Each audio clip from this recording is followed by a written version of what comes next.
সরকারি একটি junior high স্কুলে পরীক্ষার গার্ড দিচ্ছেন স্বয়ম্বর গোষ্ঠীর মহিলা। মিড ডে মিলের রান্না ছেড়ে হরিহরপাড়া শ্রীপুর জুনিয়র হাই স্কুলে গার্ড দিচ্ছেন ওই মহিলা। স্কুলে একজন মাত্র শিক্ষক থাকায় সমস্যা তৈরি হয়েছে। গত কয়েকদিন ধরে পরীক্ষা চলছে, বার্ষিক পরীক্ষা চলছে ৭৫ জন ছাত্রছাত্রীর, আর দুটি ঘরে পরীক্ষা চলছে। সে কারণেই একটি ঘরে একজন অস্থায়ী শিক্ষক এবং অন্য একজন মহিলা গার্ড দিচ্ছেন প্রত্যেক দিন। আমি পরীক্ষা একটু ওদেরকে সাহায্য করছি। গার্ড দিচ্ছেন?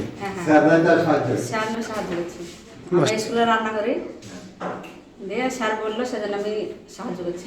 স্যার মাস্টার একটা তো একজন। আপনি শিক্ষকতার জন্য গার্ড দিচ্ছেন? হ্যাঁ। আপনি কি করেন? আমি স্কুলে রান্না করি। এসএসজি গ্রুপের মহিলা। স্যার বললো কবে থেকে পরীক্ষা চলছে? তো সোমবার থেকে। সোমবার থেকে। আপনি প্রতিদিনই গার্ড দেন? আমার 3 দিন 4 দিন হলো। আপনারা কতজন এসেছেন রান্না করতে? আরেকজন কোথায়? 3 জন দেখছি। পরীক্ষা গার্ড দিচ্ছে কেন? কটা মাস্টার স্কুলে? দুটো নেই দিয়ে, তার জন্য আপনাদের একজন মহিলাকে পাঠিয়েছে গার্ড দিতে নাকি? কবে থেকে গার্ড দেয় ও? সব পরীক্ষায়। যার ফলে প্রশ্ন উঠেছে যে মিড ডে মিলের রান্না ছেড়ে এবং একজন স্বনির্ভর গোষ্ঠীর মহিলা কিভাবে পরীক্ষার গার্ড দিতে পারেন।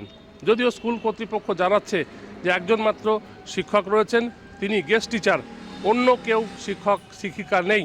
3 জন শিক্ষক শিক্ষিকা ছিলেন পার্মানেন্ট, তারা বদলি হয়ে অন্যত্র চলে গেছেন, যার ফলে এই সমস্যা তৈরি হয়েছে। এখন শিক্ষা খাত ক্ষেত্রে এই বেহাল পরিস্থিতি দেখে এলাকার মানুষ প্রশ্ন তুলেছেন যে অবিলম্বেই।